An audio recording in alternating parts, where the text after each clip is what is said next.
We have an equipment issue. I can do that. I don't think you want that. Can you hear me now? Can you hear me on this? Do I even have it on correctly? I have a green light. Now can you hear me? It helps to push the right button. Modern technology and an old brain. Let me tell you, tonight's lesson is I'm going to have to extend some appreciation to Brandon. Several years ago, I used to do PowerPoint presentations. Some of you may have heard of PowerPoint. That's a Microsoft product, right? Well, now I've got Apple products. Apple products use Keynote, total different software. And so it's been a while. So I had to get tutored. Actually, I had to get help to upload. Actually, what we did, we took my Word document and we dropped and delivered it into Keynote. Man, that gets complicated, doesn't it? I'd much rather study one of the Old Testament books of the Bible that gets complicated. And that's what we're going to do tonight. So we're going to be studying the book of Leviticus. That's what we're studying next door. And let me see if I can bring it up here. There we go. Look at there. Woohoo! Technology at its best. Okay. I got that far. We got it to come online. So that's a good thing. Anyway, the book of Leviticus, as we're studying Old Testament history, as we progress through it, that's our next book that we are studying over there. And I'd like to make a few comments about this book and read a little portion of it to emphasize a point. Open your Bibles to Leviticus chapter 13, and then we'll begin in another verse here.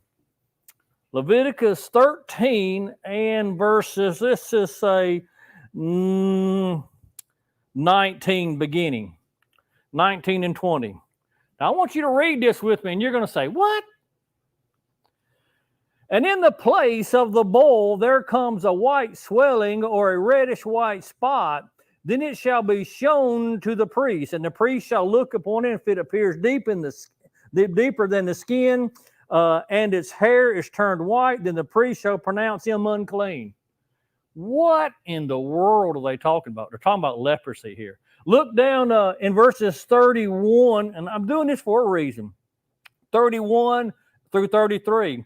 And if the priest examines the itching disease, I'm reading from the English Standard Version. And if the priest examines the itching disease and it appears no deeper than the skin and there is no black hair on it, then the priest shall shut up the person with the itching disease for 7 days. Here's my question, or my thoughts, as we think about the book of Leviticus. Is that type of material on your top 10 reading list? Who would want to read about that kind of stuff? Not very interesting. It's not very entertaining, is it? Matter of fact, the further we go in our study of the book of Leviticus, there's actually some portions that I say are somewhat gross. Okay? It's not pleasant to read. Maybe gross is too strong of a word or the wrong word. It's not pleasant to read. And so therefore, often we see that the book of Leviticus is not studied, and therefore it is not understood by many individuals today. The book of Leviticus. When was the last time you took a deep dive into that book? And let me tell you, there's some interesting, tedious, different things in that book, to say the least, and to be nice, okay? But let's think about it. What it is. It is a book about history. Yay, Rob. Okay, I like history. My wife doesn't care about history. And I'm sure if we took a poll this evening, some people love to study history and some people do not love to study history. Okay? That doesn't necessarily make the book interesting. It's a book about ancient Israel. To me, that's interesting. To some people, it's not. They're just like the New Testament. They like the stories and the life of Christ and all the apostles and all the happenings in the New Testament. Well, Let's move on. It's a book about rules and regulations and laws and statutes, on and on and on and on when you read that book. Take a glance at it tonight. It's also a book about the sacrificing of innocent animals. Oh, it's a book about death. It's a book about disease. It's a book about bloody slaughter of those innocent animals. That's not the most pleasant thing. They'd take those animals and they would lay their hands. I would read a text here. Let's read in chapter 1. Let's look real quick there. In Leviticus chapter 1, let's see what happens here to these innocent animals. Look in chapter 1. Let's read verses 3 through 9.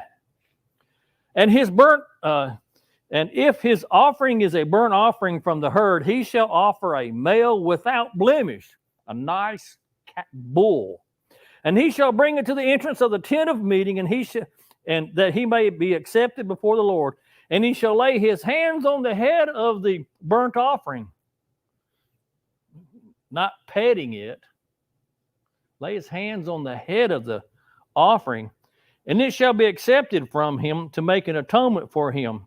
Then he shall kill the bull. Lay his hands on that pure, that innocent animal. It doesn't have sin, but that innocent animal, he ain't got no part in this. Oh, yeah, he does. They walk up there, they lay their hands on his head. He's just sitting there all easy. Then they slit his throat. That's not the most interesting thing to read and study about, is it? Something we might not want to read about. Look in chapter 15. This is one where it gets kind of not the most pleasant reading. My emphasis is, and we'll talk about it just here in a second, but look in chapter 15 and beginning in verses 1. And the Lord spoke to Moses and Aaron, saying, speak to the people of Israel and say to them, when a man hath a discharge from his body, and his discharge is unclean, and this is the law of the uncleanness for a discharge, on and on and on and on. It gets a little bit on the very unpleasant side. It's a book about bodily excretions, or has information about that. Now, is that on your top 10 list of reading? I don't know. It's kind of not most pleasant to be nice about it. Well, let me ask you this question. Then why does such a book with that kind of information, why does it exist? Why? What is its purpose? And why would someone want to study such material? Why do we want to study that? Why do we want to look into that? Why did God preserve that for us? Like I said, that's some stuff that's just not pleasant at all. I'm going to suggest a few reasons. Why study? Because we want to have a closer relationship with God. Now, wait a minute. How can you connect all those very unpleasant things we just mentioned? How can you connect that with having a closer relationship with God? We can put it all together. I need to make full circle, though. A greater understanding. Why study? Have a greater understanding of Christ. All those unpleasant things, when we study those, think about those, and dwell on those things, we will gain a greater understanding of Christ, his mission, and his sacrifice.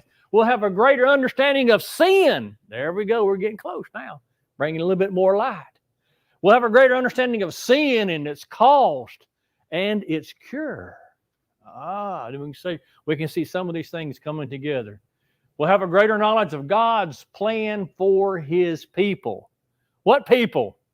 The people of Israel, ancient Israel? Yes. We'll have a greater understanding of God's plan for ancient Israel. And we'll also have a greater understanding of God's plan for his people today when we study the book of Leviticus. Okay? Any thoughts? Any questions? This is a Bible class.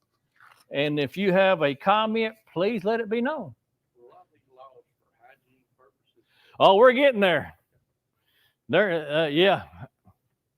some of the first public health laws in writing. Okay, I think the Egyptians had some, but they were not accurate. They were actually deadly and detrimental to man. Where does the book fit into God's plan? Okay, where does this book fit in? That's our biggest concern is salvation today. That's why we're all here. We want to live our life and we want to be saved. We want to go to heaven. So where does this book fit into that plan? And it does. It does. Let's see. Where does the book fit in the overall grand scheme of God's plan? Okay. Well, let's do this. I laid this out. Let's take a little journey here for just a moment. Okay. Let's go on a trip. Okay. All right. The book of Genesis. It's a book of beginnings all the way back. That's where we are in our class on Wednesday night. We started from the beginning, from the get to the go. That's where we're headed. From the can to the can't. All right. Creation. There we have at the very beginning. The creation of living souls in a paradise with God. Does that sound familiar? Y'all know what that means, right? Adam and Eve. Yeah. That's the book of beginnings. The fall of man. Sin enters into the world. And a seed promise is given. Where is that at? Where is that at? It's in the very beginning. It's in the book of Genesis. Where is this seed? Notice I capitalized it. What does that seed? What does that represent? Who or what is that's Christ? Look in Genesis 3:15. Genesis 3:15. This is God talking to the serpent after the fall of man, after the sin of Adam and Eve. He says to the serpent, I will put enmity. What is enmity? War. I will put enmity between you and the woman, between your offspring and her offspring. And he shall bruise. Look at there. Look at that. You see that? Did you catch that? Who is that? Who is that? Who's that he? It's Christ. He shall bruise thy head, and you shall bruise his heel. I've said it before many times. When Christ came out of the grave, he delivered a death blow to Satan, as if someone was taking their foot and taking their heel and crushing the head of a snake. Yes, it kills the snake. It does injure the foot, though. It got a stone bruise. But guess what? We get over those stone bruises, do we not? Anyway, moving forward, let's continue on our journey. The creation of living souls in a paradise. Then the next advent that we have was the fall of man. We just covered that. A world of wickedness is destroyed by water as we're taking our journey. We're looking at God's overall plan for us today. Who does this refer to? What does this refer to? The universal flood experienced in the time of Noah. A nation, after that, all mankind is destroyed, save 8 persons. And after that, the earth, mankind explodes on the face of the earth. All the nations spread across the world. Genesis is the book of beginnings. Let's see, where am I here? As we get into Genesis chapter 12, a promise is made. A promise is made to Abraham, or Abram at that time, the Hebrew patriarch. What is that blessing? It was threefold. What's the part for us today? There was a land promise, they got their land. All right. There was a nation promise, they got their nation. But there was one important aspect of it. What was it? What was it? The same promise that was made in Genesis, or prophecy that was made in Genesis 3:15. What is it? The promise of a seed. That all nations would be blessed through the seed of Abraham. Who does that point to? Once again, Christ. So we see in the entire scheme of redemption, God's plan. Well, as we think about the Hebrew patriarch Abram, he has a son, a promise that is born. in the lineage of Christ. Isaac, the son of promise. We can go to Genesis 21. We can read through verses 1 through 5. I'm going to hold off on some of these passages. You've read these before. Then Isaac has a son. His son's name is what?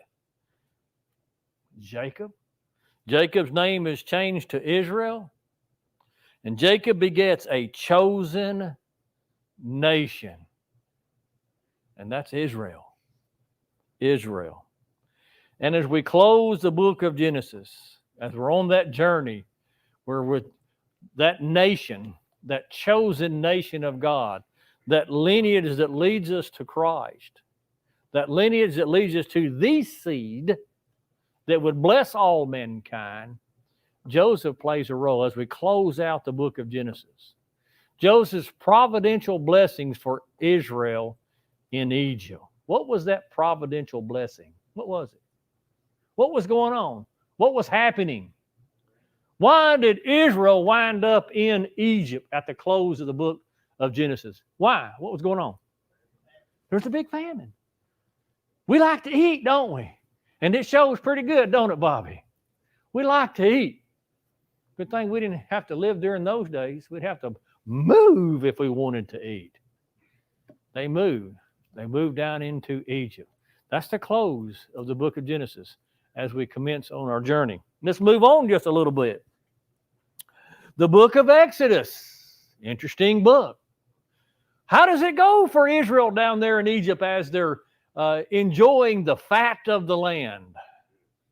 It doesn't go very good, does it? It doesn't go very good at all. Let's open our Bibles to the book of Exodus for just a moment. That way we'll have a few verses thrown in here as we go.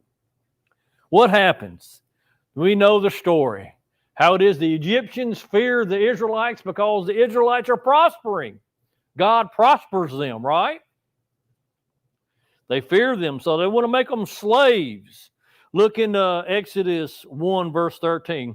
So they ruthlessly, they are the Egyptians, made the people of Israel work as slaves and made their lives bitter and with hard service in mortar and in brick and in all kinds of work in the field. And all their work, they ruthlessly made them work as slaves. A nation in bondage. How did they respond? Did they just endure it? They called out to God, did they not? So now we have a nation that's in need, a nation that needs to be delivered from that bondage. And God sends in a deliverer. God sends in a redeemer. Okay? We're going to get to the book of Leviticus. Bear with me. Look in chapter 3 of the book of Exodus. Chapter 3 and verse 7. Then the Lord said, he's speaking to Moses, I have surely seen the affliction of my people who are in Egypt, and have heard their cry because of their taskmasters. I know their sufferings, and I have come down, look at that, I have come down, special emphasis there later, to deliver them out of the hands of the Egyptians, and to bring them up out of the land to a good and broad land, a land flowing with milk and honey, to the place of the Canaanites, the Hittites, the Amorites, so forth and so on. He has come to deliver them from their oppression. This is all leading up to that book of Leviticus we're studying, that book in the Pentateuch. As they leave, they are delivered. We know the story about all the plagues that that God bestowed upon Egypt, Pharaoh and his people. Eventually they said, get out, go, before we all die. So they, in a hastily manner, sent them on their way, did they not? Now we have a nation, the Israelite nation, a young nation, a new nation, a nation journeying towards a promised land. That's our journey that we're following. Now, when they're out there in the wilderness, think about it, well over 1 million people. I think we're something like 600,000 men above the age of 21, I believe. I might have that wrong. But anyway, Well over 1 million people out there in the wilderness, in the Sinai desert. Did they miss a meal? What did they eat? They ate what? Manna. What else did they eat? Quail. What about something to drink? They had plenty of water, did they not? God, a nation, basically not on the run, but on a journey to a promised land, sustained by God, getting all the sustenance they needed. Now, where is their first, biggest, well-known stopping place? Where do they stop? Once they get out of Egypt, they've suffered all that. We have all that history there. Where is the first main stopping place? This nation that's left Egypt. Where is it? Somebody just said it. I heard you whisper it. Mount Sinai.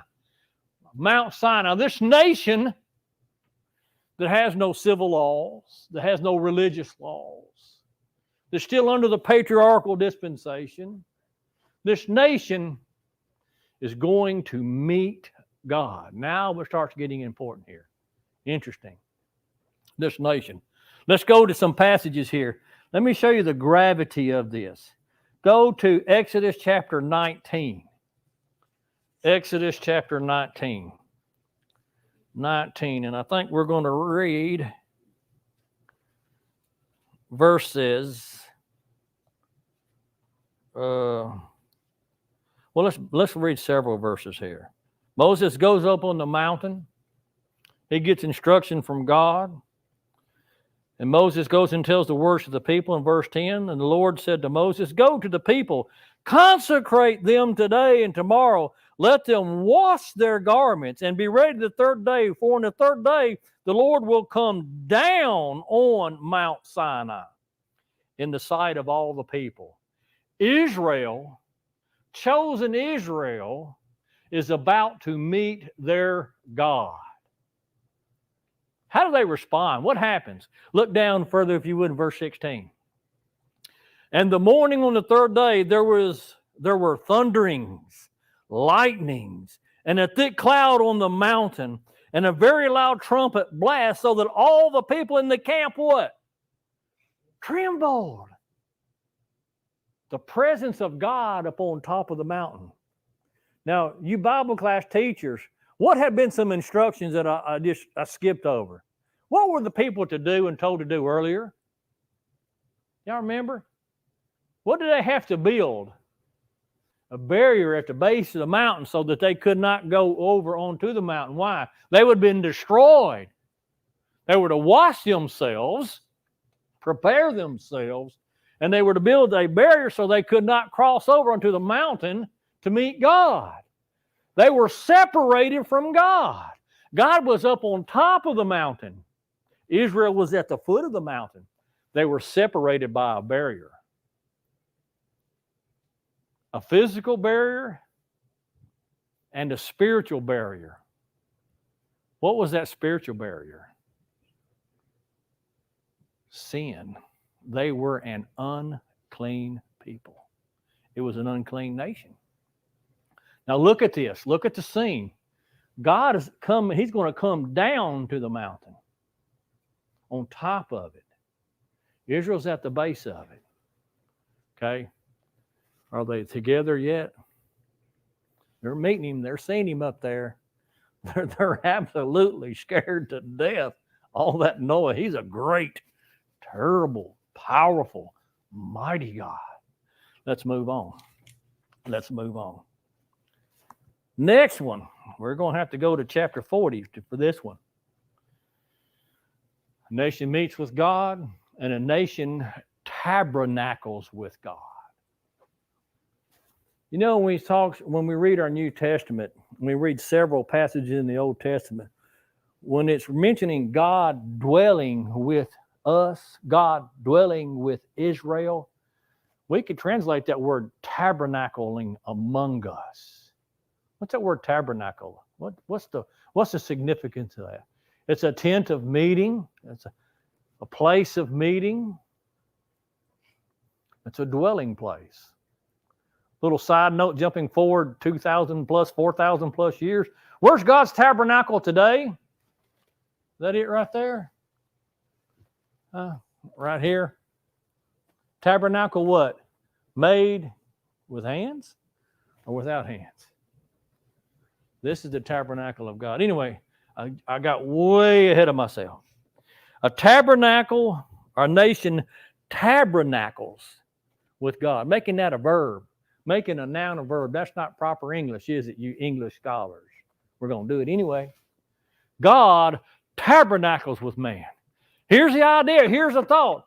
God says, I'm going to meet with them, make them consecrate, wash themselves, set a barrier. I'm going to come down. And I came down on the mountain, and they're looking up at me, and I'm fierce and mighty. They're down on the mountain. They're separated from me by a barrier, by barriers.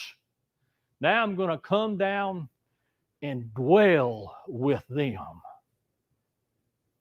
A pure, clean, righteous God with an unclean, unpure nation that need to be cleansed. That need to be cleansed. Let's look in chapter 40. We'll get there. Exodus chapter 40, just a couple of verses. And I promise you, after this introduction, we will get to the book of Leviticus. If not tonight, we will next week over there. Anyway, the book of the book of Exodus, a few passages. We've got to read chapter 40, and I've highlighted verses 34 and following. Here it is. Here it is. We got to poke out some other things though. In verse chapter 40, Moses said the first day of the month, he says, build the tabernacle of meeting, put it up, erect it. Verse 1. And then verse 9, he says, anoint it, consecrate it, make it holy. Take that tabernacle built that we did in the book of Exodus. When you end the book of Exodus, the tabernacle, the physical tabernacle was built. It was ready to go. At the end of that book, he says, now you take this tabernacle, you set it up, and you consecrate it. You make it holy. Why?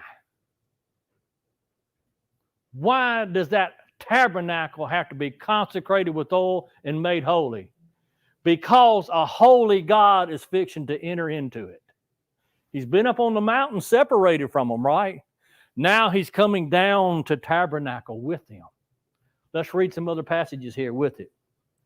Well, the tabernacle was erected, verses 17. Moses erected the tabernacle, verse 18. Verses 31, Moses and Aaron and his sons washed. The priests were consecrated, made holy. The furniture, we can back up in that verse. All the contents of the tabernacle were made holy, getting ready for a holy God to come in.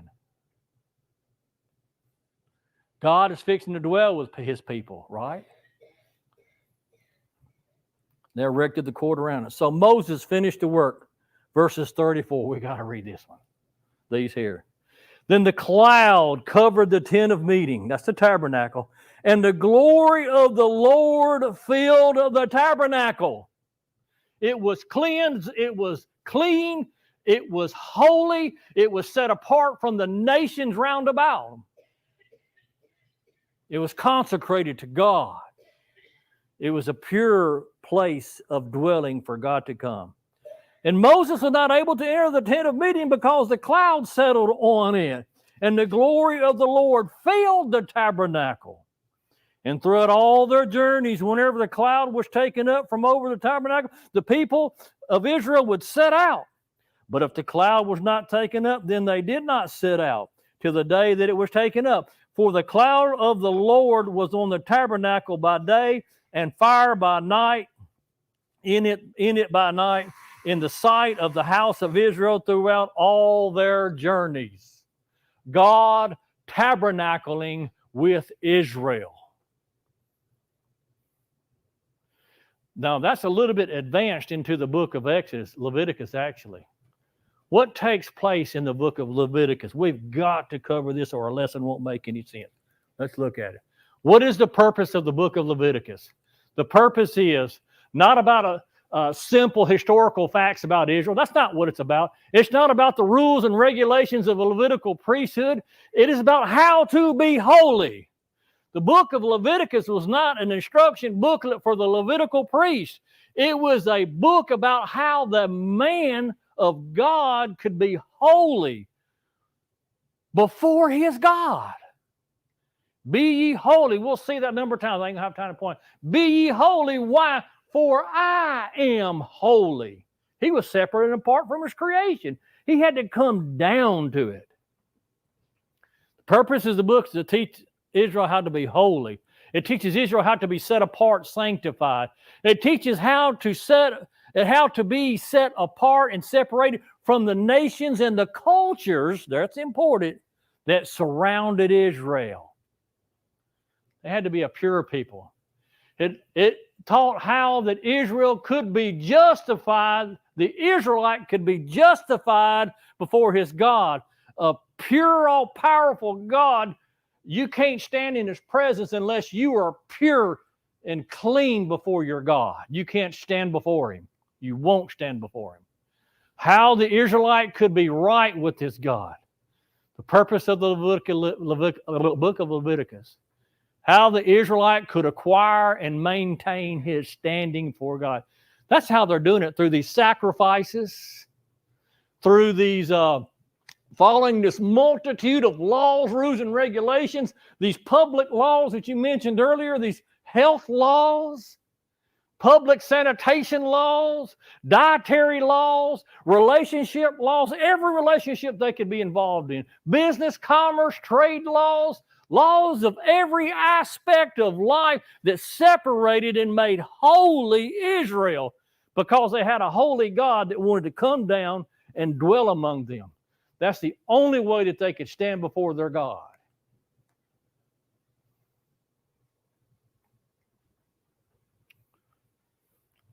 Israel's holy God. Why? Israel's holy God was coming down to dwell with Israel. An holy, infinite God cannot dwell with uncleanness. A pure and holy God could not tabernacle with an unclean people. Israel required guidance, instruction on how to acquire and maintain holiness and sanctification. Hence, the book of Leviticus. There's your introduction to the book of Leviticus. That's what it's all about. Man, they talk about hairs that's got bowls around them. They talk about how the women couldn't go into the tabernacle at certain times of the month for certain reasons. It gets rather explicit. But it's God's laws, his statutes, that separated them from the cultures and the peoples around them, that made them holy. We're going to bring this over in the next few minutes. We're going to bring this over into the New Testament, to where we are today. Observations, real quickly. I won't have time to go here. This is something we've covered in our class. Sin offerings. Israel had to get right with God. Burnt offerings they had to dedicate. We have to get right with God. Burnt offerings they had to dedicate. After you got right with God, you can dedicate your life in service to him. Peace offerings, enjoying communion with God. How do we commune with God? Prayers, songs, taking the Lord's Supper. We commune with God. There's order in those sacrifices throughout the book of Leviticus. Thanksgiving, praise. And guess what? Even though my wife might tell you different, I'm not perfect. I will commit offenses and trespasses. So would the Israelite, and he had to get back right with his God. Mistakes happened. Forgiveness was available. Application today will be in the devotion. Appreciate your kind attention. Thank you.